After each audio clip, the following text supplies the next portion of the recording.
College লাইব্রেরির করিডোরটা ছিল সেই দিনের মতো নিস্তব্ধ। বাইরে টিপটিপ বৃষ্টি পড়ছে, আর ভেতরে বইয়ের পাতার শব্দ। এমন পরিবেশে নীলা প্রথমবারের মতন লক্ষ্য করেছিল রুদ্রকে। সেই দিনটা ছিল একেবারে আলাদা। ছুটির পর লাইব্রেরির এক কোণায় বসে নীলা শেষের কবিতা পড়ছিল। হঠাৎ পাশে এসে বসলো একটা ছেলে। ধীরে ধীরে তাকিয়ে বলল, তুমি শেষের কবিতা পড়ছো? আমি চাই না এই গল্পের শেষ হোক।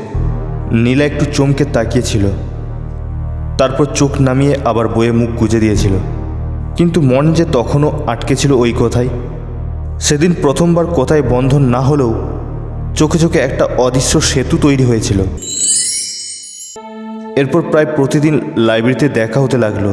কখনো মুখে কথা হয়নি, শুধু বই বদলানো, চোখে হাসি আর মনের ভেতর জমে ওঠা একরাশ অনুভব। একদিন রুদ্র তার পাশে বসে বলল, তুমি বুঝি রবীন্দ্রনাথকে খুব পছন্দ করো? হ্যাঁ, তার কবিতার মধ্যে একটা চুপচাপ শান্তি আছে, ঠিক যেমন এই লাইব্রেরিটা। রুদ্র হেসে বলেছিল, তাহলে আমিও রবীন্দ্রনাথ হতে চাই, অন্তত তোমার শান্তির কারণটা যেন হতে পারি। সেই মুহূর্তে নীলা বুঝেছিল এই ছেলে আলাদা। এরপর থেকে সকাল হোক বা বিকেল, তারা একসাথে বসতো লাইব্রেরির কোণায়।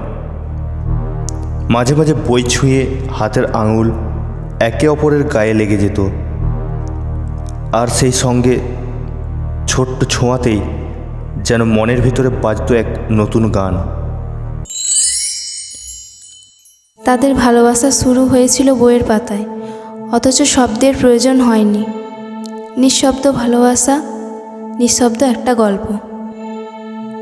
আর সেই গল্পের নামই ছিল তোমার নামের গল্প।